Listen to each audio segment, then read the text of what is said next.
Welcome back to Volume 3 of A Song of Philanthropy and Pedophilia, the podcast where we ask the question, will we finish this and get all 7 out before George R. R. Martin does?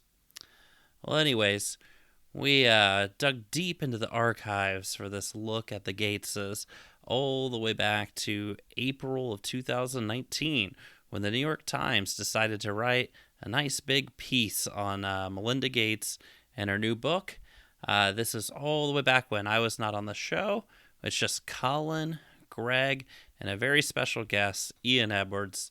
And they are talking this is the famed one mic days, when there's just one mic hanging from the ceiling of Greg's boat, and everybody just sat around it and talked into it like they were talking into a can back in the good old days of radio.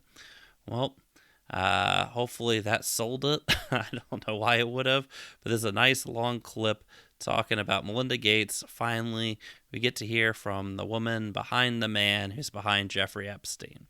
All right, enjoy.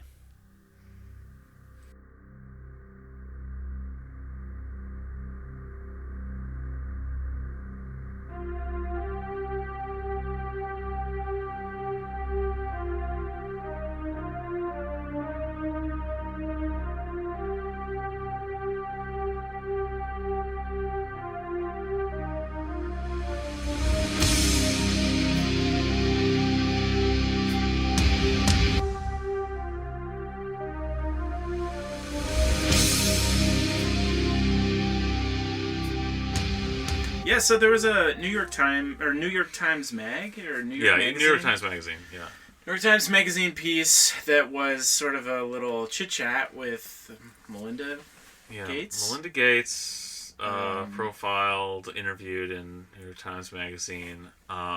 Just one of the most banally brain dead things I've read in a long time. Tell me more. Yeah. So the headline of this is Melinda Gates on tech innovation, global health, and her own privilege. Ooh, this sounds like it's gonna be woke as fuck. Okay, so it opens up talking about how we have this societal problem of ultra-wealthy philanthropists, or at least framing it in fairly sympathetic terms to the 99%.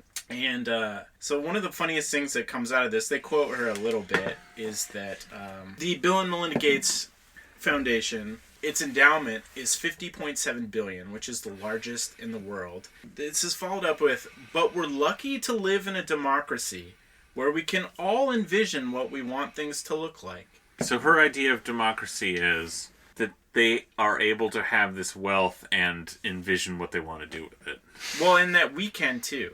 Oh, we can. We don't have wealth, but we live in a democracy. We can because we live in a democracy, we can dream. We all can dream. It's just some people can dream more than others. Exactly. Or turn their dreams into fulfill reality. Those dreams. Yeah. It's like be checking off that bucket list. Is this kind of the royal we she's using? I feel a little bit. Yeah. So the first few questions are pushing her about this. The question is, when you meet with other wealthy philanthropists, do you find that anyone is grappling in a serious way with their own culpability for problems, like growing income inequality, that are at the root of issues they're trying to solve?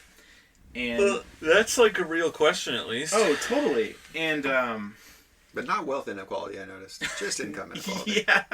Yeah, that's it. And basically she says, well, we're recruiting new billionaires from all over the world.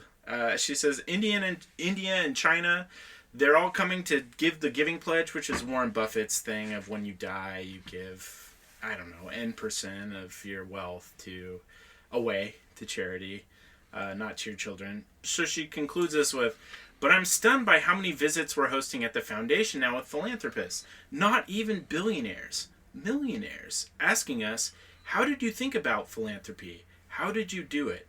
So she just completely dodges the question and says there are lots of ways to engage with philanthropy, and our model of like this sort of ultra wealthy philanthropy is growing. We're recruiting new people every day. Yeah, she doesn't answer. No, the question. Are people at all. even grappling with this, much less how? No. Just saying, there's more and more rich people all the time. And sometimes people with only $500 million, like just millionaires, not even billionaires, were getting involved. Which seems very surprised. Yeah, that is groundbreaking. This is real. Them and Warren Buffett have evangelized philanthropy. Yeah. Like, this is, it's an old thing in this country. Well, I guess they've had to bring it back along with... Someone was going to do it. Well, it's the new Gilded Age. With the new Gilded Age, with exploding wealth inequality, philanthropy's got to come back as, like, the cover that it is. So they're, like, the camouflage, the sort of conscience flatterer. Someone was going to bring it back. It happens to be them. That's all she's saying. We are bringing back philanthropy in a big way. Yeah, and it rocks. Now it's global. She says there's 190 people in this exclusive club. So the next question is, when you're in Giving Pledge meetings, would it ever fly to ask people not just to give more, but to take less? Again, credit to New York Times Magazine for doing, like, asking real questions. Someone was trying, and I'm going to read this one in full because it's pretty short. Look, there are going to be lots of points of view in the room about that topic, but I think you frame it as, what do we want for our democracy? How do we want the country to look and act and be 50 and 100 years from now? I will tell you that many people in that room want better outcomes for low-income people in this country. They want to see things get better. Okay, so you just said how we, the people in this meeting of less than the 190 people in the Giving Pledge meeting, what we want for the future of our democracy. That is a vastly, like, contradictory statement. Oh, completely. Democracy is where everyone has power to affect the future and present of their society. You're talking about a bunch of fucking billionaires and extra generous millionaires sitting around talking about how they use their wealth to influence the future of society. And so she's actually talking about philanthropy, not just in terms of the traditional frame of charity, of just helping people in need immediately, but actually influencing the terms of society for the future. That is the opposite of democracy. 50 or 100 years from now. Right. That is not democracy, you idiot. Definitely not today or next year. But maybe in 50 years things might improve. Well, she's looking at the long game, as she says. Yeah, this is like the Obama doctrine, or the moral arc of the universe is long and bends towards justice, or whatever. Yeah. It's like, in the future, things will be better. Yeah. Steering but the right the now, Obama thing is steering the ship, we can the just cruise ship slowly. barely turn that wheel a little bit. So the next question's pretty stupid. It basically has her say Bill believes he should be taxed more and doesn't believe in an estate tax, and that Bill and Warren benefited greatly from being white and being born in the United States. If they were born in Senegal, they couldn't have done what they've done. Right. So they admit, as they have many times, she restates those arguments, their position that they do owe something to society. And that they should be taxed more, but that's not like that's what they're spending their money on, millions of dollars on in politics to, like, raise taxes. Right. They'll come out and say that as part of their philanthropic program. Yeah, but they're not running socialist candidates who are the only people in favor of actually doing that. No, they're not. Right? Like, that's what we're talking about here. Yeah, like, completely. You want to affect the world, like, it's called politics. Like, there are some people who want to do that, who agree with you, Bill and Melinda, that you should be taxed more. You're not supporting them in elections. No, not at all. It's just so absurd. I mean, they are making money faster than they can give it away, and yet she still is saying, "Oh yeah, we believe in being taxed." Yeah. It's like, well, that ship has sailed. You weren't taxed. Yeah, right. You weren't taxed on all that. Yeah, It's And if there's any, sort of recompense, she says, I have to think about my privilege every day. So she has to live with that. Oh, no, when she there's some wakes up. good fucking shit in here about that, about the way she, like... Yeah, so the quote that Ian just read, the question is, what's a recent epiphany you've had about your privilege? Or wait, sorry, that's before that. So it's leading into this question. This is practically like a Maoist, like, radical self-criticism, like, thing happening here. Public self-flagellation. Yeah, exactly. So what's a recent epiphany you've had about your privilege? That it's not enough to read about it, she says. You have to be in the community with people who don't look like you. And here's where you've all seen that drill tweet where someone gets owned until they turn into a corn cob. Well, she self-owns and turns into one of those "in this house we believe" signs. She says, when I read about a shooting, maybe in the south side of Seattle, I'm not living... Maybe. Already she's like... Yeah. The last 2 shootings in Seattle I can think of happened in Lake City and before that downtown. Yeah. At least prominent shootings. Yeah. So, right, but like off the top of my head, but she's like, this tells you something. She's like, South Seattle, I guess? That's where shootings happen? Okay. Where's the bad part to Well, she follows that up with, I'm not living the experience, which is kind of like, what the fuck does that mean? Like, really? She's achieving a higher plane, Colin. She's meditating. She's not, like, witnessing shootings. She's meditating. But she believes that she should be, to some extent. Like, anyway. Or no, she needs to interact. It's like a social homeopathy. It's like, if she just gets, like, a diluted dose of it that's all. That's what she needs to be a part of the community. Yeah, it's like an ambient But go on. experience. I want to hear it in her own words. Whereas, if I have a friend who's a person of color... oh, man. You don't even need to go on, because there's nothing she could say. Oh, she can. There's nothing that could make this any better. Please, make it stupider. They most likely are living that experience. Or know somebody who was part of that community. And so my youngest daughter and I... She has a lot of friends who I'm meeting, and they're very mixed races. I love that. Have this motto that we go by. Not that there's anything wrong with that. No, she loves it, actually. Every single person who walks through our door should feel comfortable in our house, despite how large it is and that it has nice art. This becomes about... Is that a humble brag? Yeah, seriously. This becomes about, like, her... on the one hand, she's, like, operating on a 100-year time scale and on a global level about how a cabal of billionaires use their money to affect society. But really what she's preoccupied with is her day-to-day pretensions to normalcy. No, this is the money, right? And, believe me, there are people who show up at my front door who are not that comfortable. So sometimes that means sitting down inside the front door with our dog.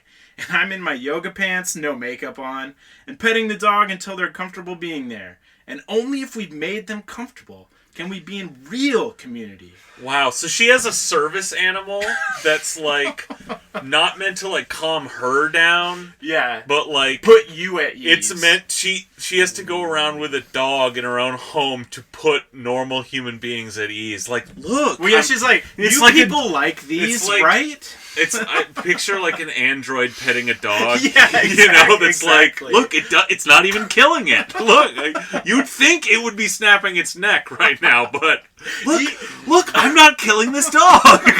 Even the dog thinks I'm human. Right, the dog's not like baring its teeth and growling at me. See? Yeah. See? Oh my God, it's a new kind of service dog. Oh, man. Yeah, damn. So she says, I have to do more to break down those barriers. It is very hard for almost not be rich? Anybody to show up at my front door. Like the security gates, Yeah. of like her security team, Right, like 20 people who are there, 20 Yeah. hours Okay, a day, this is maybe. such a liberal thing of like, we need to break down the barriers between rich and poor people. Yeah. We don't need to change the actual structural relationship between poor people and rich people in that those two classes exist. No. Rich people need to exist, and for that reason, other people need to be poor. We just need them to get along. Right. Yeah. Well, you know what this Preferably in a public way. Yeah.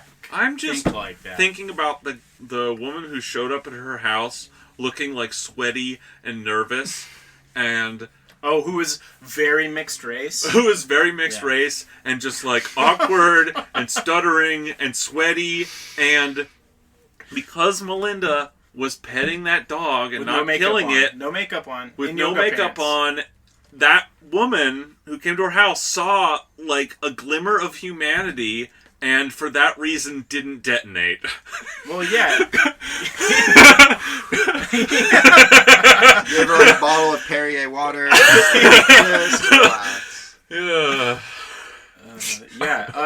Also, I just wanted to say shout out to Flexor. I think on Twitter he said he was going to ride a Lime bike to Bill Gates' house like last weekend, and he claimed he did it. So Cool, I hope that there happens. There might be a live stream of him engaging with Melinda. Okay, in- Flexor, if The you do security that, detail. Flexor, if you can get us like footage of you and Melinda petting the dog, That would be classic. you come on the show and share it with us. Yeah, that would own. So she goes on to say some stupid shit, like I was saying before, that they're just now getting to Friday Night Lights, just like us. I mean, billionaires are just like us. They rock. Yeah, just cuddled up, Netflix and chilling. Melinda. One quote that I loved from this was, she says that they watch Silicon Valley, and then she goes, "That's total mind candy." Normal thing to say. That sounds like something Bill would say. Yeah, maybe. I could see that coming from him. And then That sounds like something an alien that eats brains would say, actually. But we haven't got the algorithm quite figured out yet. Right. So the interviewer goes on to ask a question about the tech world that she mostly gets right, which is like, sometimes the solution isn't an app, and we've definitely said that a million times. So she was kind of on point there. And then they go on to talk about the experiences of women around the world, basically, like talking about genital mutilation and other horrible things, which I don't really need to get into, but yeah, those are bad, so we agree with that. and apps are bad too. And apps are, yeah, mostly bad. The next line of questioning is all about this book that she's put out, and one specific thing that she's really into is family planning. And so she's asked about this. Basically, what the interviewer is asking is like sort of, it's unclear where you stand on the abortion debate, or you haven't been outspoken. And so she says, I have to think about where my voice will help the conversation and where it will hurt. So for today, I have chosen to raise my voice in favor of contraceptives. There are over 200 million women who don't have them, and it would change their life to have them. And you're like, okay, like, yeah, for sure, we should definitely increase access to contraceptives. But then she says, they're the greatest anti-poverty tool that exists. Wait, I thought that was capitalism, or alternatively, crypto. Or philanthropy. Yeah. But if you just, again, like, unpack that, the only logical conclusion to that statement is the way to eradicate poverty is So no if more poor people are breed. poor. Yeah. I mean, that is what she's saying. Yeah. So that sucks a lot. And Yeah, if anything, the research shows an inverted correlation there, which is that when people stop being poor, they stop having so many fucking children because of lots of reasons, including they get a hold of contraceptives because they're available to people who aren't poor right. everywhere in the world, pretty much. Yeah. If you're not too poor, you don't have as many kids. So, I mean, and that's pretty established. That's pretty much understood among even liberals. So I don't know what the fuck she's really talking about here. I mean, she has to be talking They about... think it's like talking about doing like an end run around that, going like, well, if reducing poverty reduces the number of like the birth rate, because women have more control over their bodies, because they have more access to healthcare, including contraception, because they have different cultural needs and desires around children, and that results in a lower birth rate. Well, what if we didn't actually have to materially impact like their financial power in the world, and we could just short circuit that and like jump to having less children? Maybe it all would work out the same, and they could still be poor and have less children. I don't know. I mean, I'm confused by that whole thing. Well, you know where to find her. I do, yeah. Petting her dog in her foyer with her good art. Yeah, so she goes on to say... Side note. 100% guaranteed the art sucks in their house. Like, well, it was expensive. I know that for sure, but it does probably like suck. Name brand trash. Yeah, lots of Warhol. Oh God, what's the guy who makes the like giant things, the giant balloon animals? I don't believe. Jeff Koons. Jeff Koons, yeah. I bet there's a Koons somewhere in that place. Out in the sculpture garden, maybe. Yes, an outdoor one. Next to the pool. Probably. Yeah, that's very likely. Yeah. So she goes on to say basically that she's an independent voter. Of course, some years she voted Republican, some years Democrat. Just depends on the candidate. Exactly. Oh, wow, that's some... Wow, yeah. That makes so much sense. That's wisdom right there. Because... That's pragmatism. Politics... Again, we know that the entire scale of human thought is defined by the right and left extremes that you heard this week. And somewhere between there is the wisest position. You dumb fuck. Also, another side note, I was at K&L Gates like a year ago. Ooh. Which is not to get, it's William Gates Sr.'s, law firm. That's a very wealthy law firm. I mean, they've got, that they got floors of some tower somewhere. I don't even remember where it was. It's downtown. Which Columbia building? Tower, maybe? No, it's like 2nd and Madison or something. I don't know. Maybe I might be wrong. But of course they had tons of art. Like it was this big, just white everywhere. But get off the elevator on the floor we were on. Of course, there's just everywhere. It's like, and that was one of the things. It was like, don't touch the art. Like, we know you're unwashed fucking hoi polloi trash. Like, so you might not know not to touch the shit. So we got that. But it was like, get off the elevator. And ahead of me, I was like, you gotta be fucking kidding me. There was, carted here at great expense and with extreme care, just sitting, literally there, nothing surrounding it, just out in the open, because among the, like, higher beings, you can just have it just fucking sitting there, a however many 1,000-year-old Chinese terracotta warrior. Like, I don't know what dynasty those are from, right? But, like, the dude, just one of them, it's, that they pulled out of the ground, just sitting there, like, it's just there, like, in the lobby, just standing. Wow. Like... Wow. So you touched it, right? So I might have snuck a pinky. Yeah. I left a dark stain, and then the terracotta started to dissolve from there. It breaks apart. I was just like, fuck off. Yeah, that's actually gauche, is what that is. So continuing on that theme of modesty and humility, the interviewer asks a pretty great question, which is, I was reading the foreword that you and Bill wrote to Peter Singer's book. And if you're not familiar with Peter Singer, he wrote Animal Liberation and many other books. And it reminded me of a question Singer once asked, which was, to what extent Bill Gates can talk about a moral belief in the equal value of human life while living in a $100 million home? So how do you two determine what a moral expenditure is?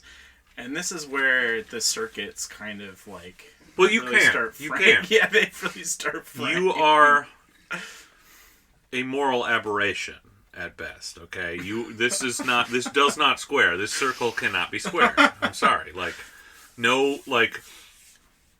Only in a moral framework that includes divine right.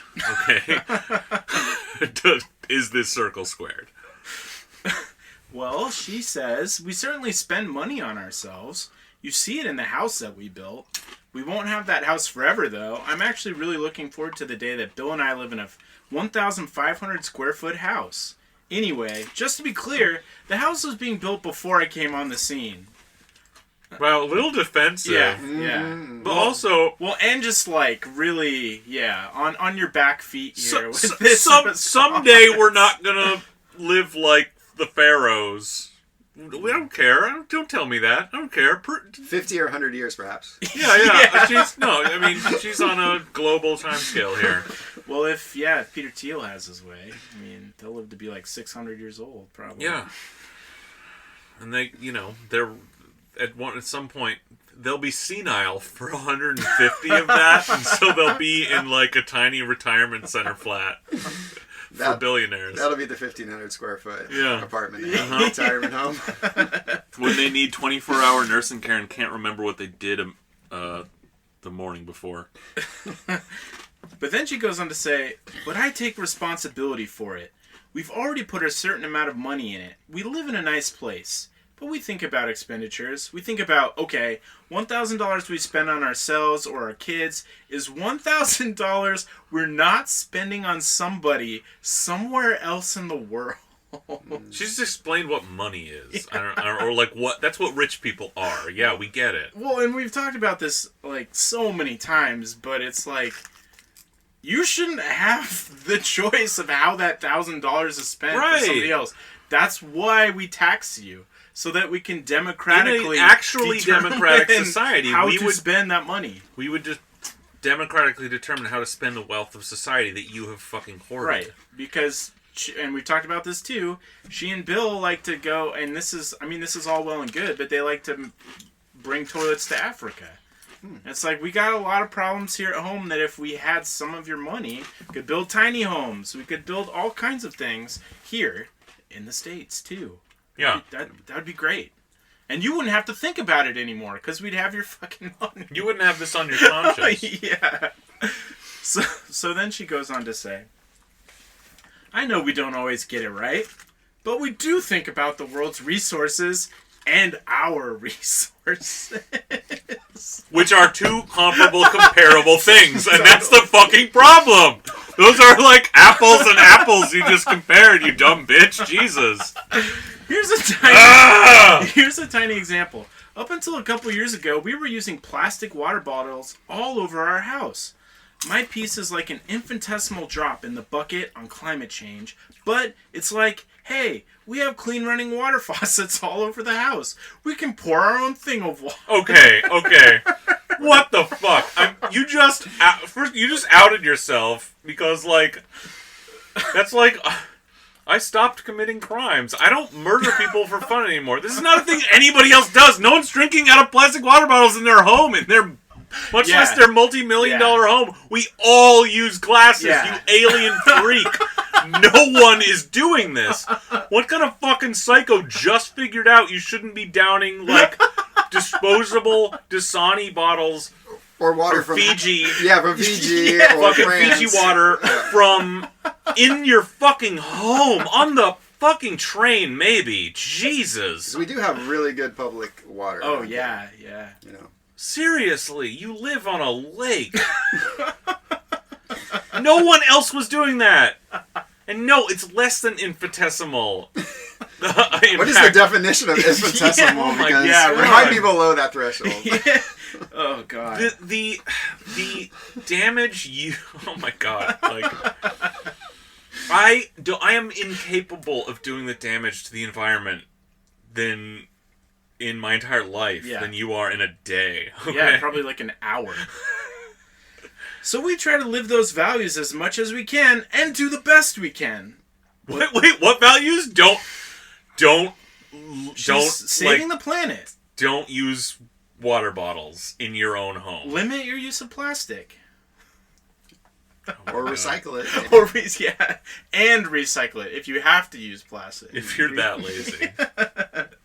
She has a cheat day for her water bottles.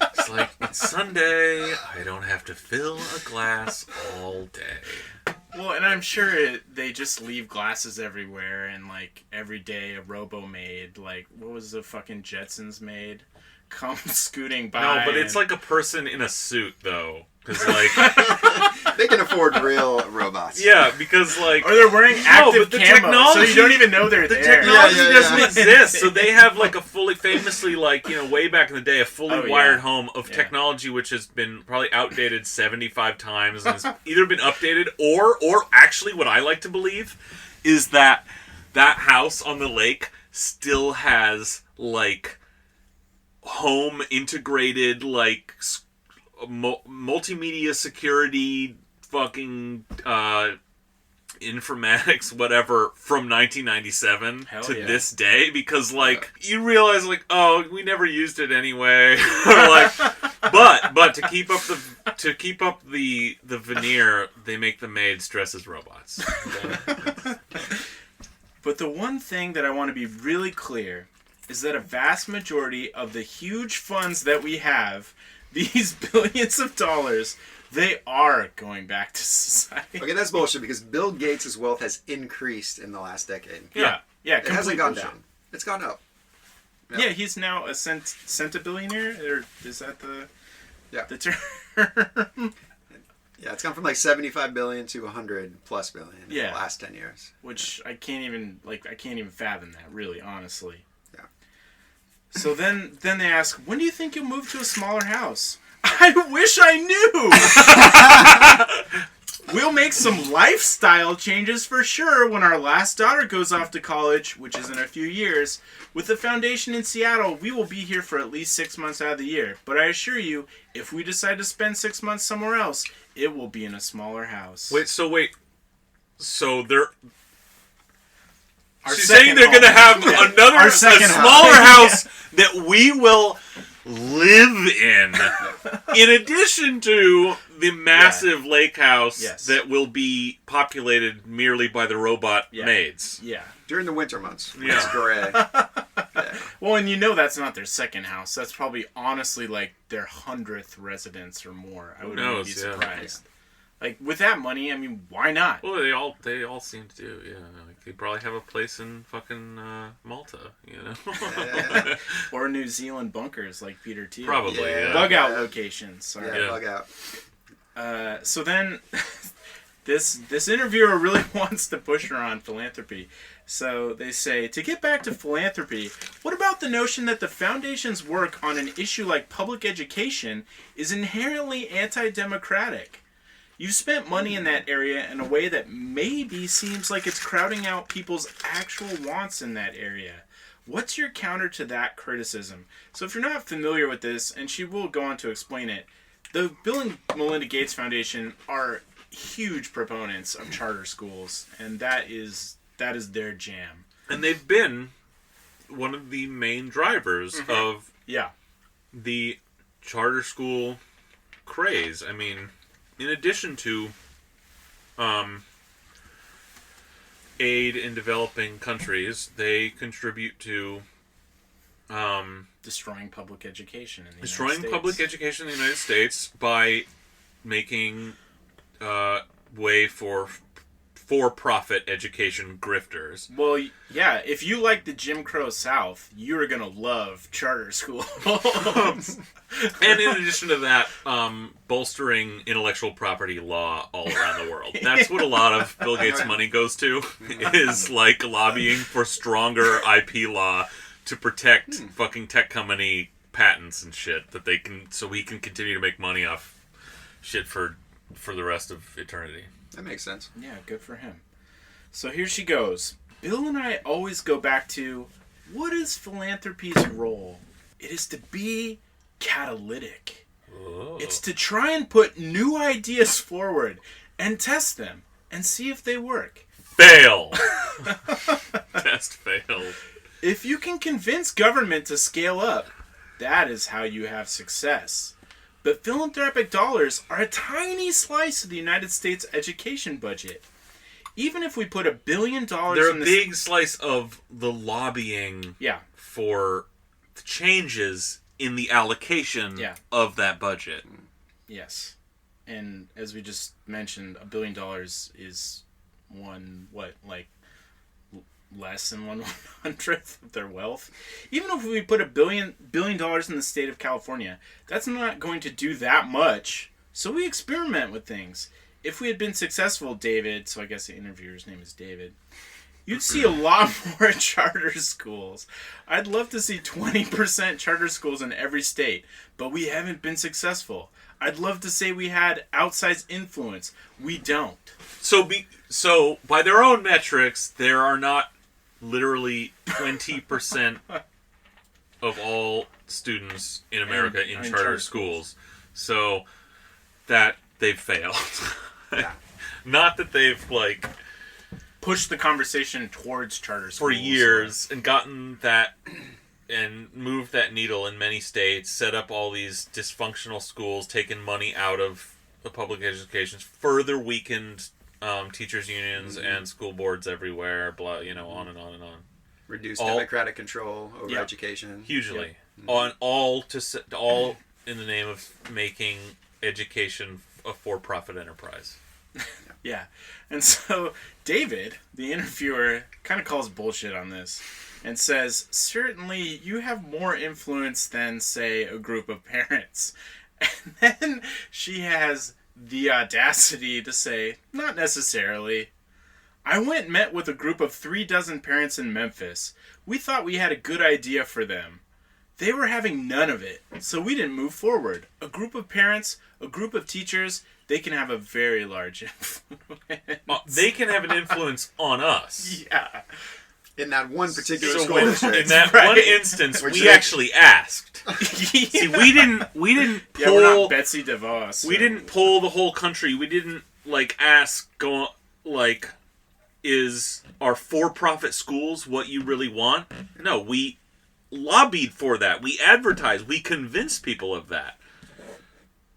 But in some one instance that she doesn't actually give us details on, they were shot down by a room of people who thought they sounded like fucking idiots and crooks, and they were like, okay, maybe this isn't such a good idea. They're not ready. Though I believe the South is already pretty rampant with charter schools. I imagine so. Like Louisiana, notoriously. Because New Orleans, didn't they completely remake the public education system after Hurricane Katrina? Exactly. Yeah. Is that what Waiting for Superman was about? Well, I heard that Gates funded Waiting for Superman. Yeah. I was listening to Citations Needed, thanks to your recommendation, and they mentioned that he funded that. Because they believe in that. They believe. Yeah, the Gates two-parter of Citations Needed is pretty good. The rest of it is just more her talking about contraception and reproductive health, which in general are good things, but we know where she actually stands as a Malthusian, as our friend of the show Brian Platt said. So that sucked a lot, and I have to agree with you, Greg. I think she's an extraterrestrial. Well, she's totally out of touch. They get by, the Gates and Warren Buffett performing like being in touch and woke. Yeah, but that's what the Giving Pledge is. It's a thin veil. That's what the Giving Pledge is. Their insistence, that they believe they should be taxed more, despite that, Bill Gates isn't running for president on that platform. On a clawback the wealth platform. His dad did help author the state high earners income tax initiative, which failed spectacularly here. Yeah. And that was funded by Bezos against it, right? I think so, yeah. I think he kicked in at least $100,000 against that. Yeah. Thanks, Jeff. Yeah.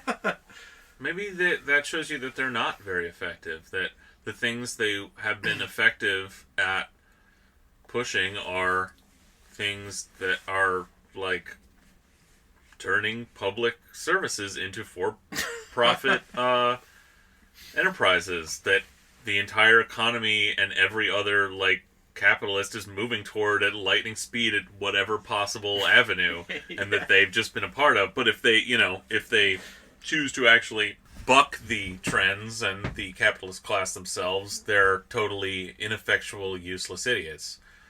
So again, philanthropy is dumb. Do you think they have more passion for privatizing public services than they do for increasing taxes? Yes. I think that's pretty clear, but also I think if we're going to judge them on the level of, because if they're doing social engineering, they're lobbying for social change, you can judge them on the level of politicians, which is that they're clearly not effective at anything that doesn't flatter the status quo of like extractive capitalism and privatizing social services. Like, when they're going with the flow of that, they're a useful tool, and when not, they're useless fools. Well, that experiment failed. Yeah. Well, it's almost like they have this notion that they're like terraforming society. I mean, like that it will take 50 or 100 years to achieve these dreams, and they're just trying to make Earth more habitable for their race. Yeah. Well, I think that was it. Unless did you guys have anything else you wanted to add, or? No, I think that sums it up pretty much. I did hear that the Giving Pledge, it's like from Citations Needed podcast, they said that it's not like who's enforcing the Giving Pledge. How is that? How are we going to know that whenever Bill Gates dies in 150 years, that it's going to be, the money's going to be given? I think Citations Needed said it was like 50 years after the death of either Bill or Melinda that all the money would be given away. Right. So it's not like something that just happens when they're died. Right. Because in the logic of philanthropy, it's wild. Like you've got this money that allows for the foundation to continue on, right, finding the best. Because in the mind of the philanthropist, they've have this wealth for a legitimate reason. Thus, they are in a position, and Gates himself has said this, that they feel like they know better how to spend this money than the government. So he'll talk out of both sides of his mouth on the taxation issue. Like he'll say, like, we have better ideas about how to direct this money than the federal government. So that's why they're doing philanthropy. And then they'll pay lip service to, well, yeah, but we think we should be taxed more. Those are two different positions. If you're a philanthropist, that's what you're doing as a foundation, is finding the best bang for your buck. Finding the ways you can get the best, like, improvement in society. You can cut the timeline of your terraforming project for the best value. And that work continues on because it's about getting rid of the money in the most effective way possible. But then to prevent, like, it just hanging around and paying people's salaries at a foundation forever, which is what most of these things really do. There's some timeline on it, to like, okay, well, now we've had enough time to find all the places to put our money. Yeah. Now you start closing it out and getting rid of it. Yeah. But even if that's the case, again, that's totally anti-democratic. It's an essentially hyper-elitist way to affect change in society, and because it occupies such a large, like, just in dollar value amount of our politics and our economy, it's essentially this totally undemocratic, like, way of running our society. It's a key factor, philanthropy, in the way our society operates. Yeah. And I'll be surprised whoever that last employee of the foundation is, just spending the last dollar and putting themselves out of work. It seems unlikely. It's got to be a golden parachute with that, right? Oh, okay. They'll get like a 5-year severance package, maybe, or 50-year severance. Yeah. It's a golden mosquito net, is what.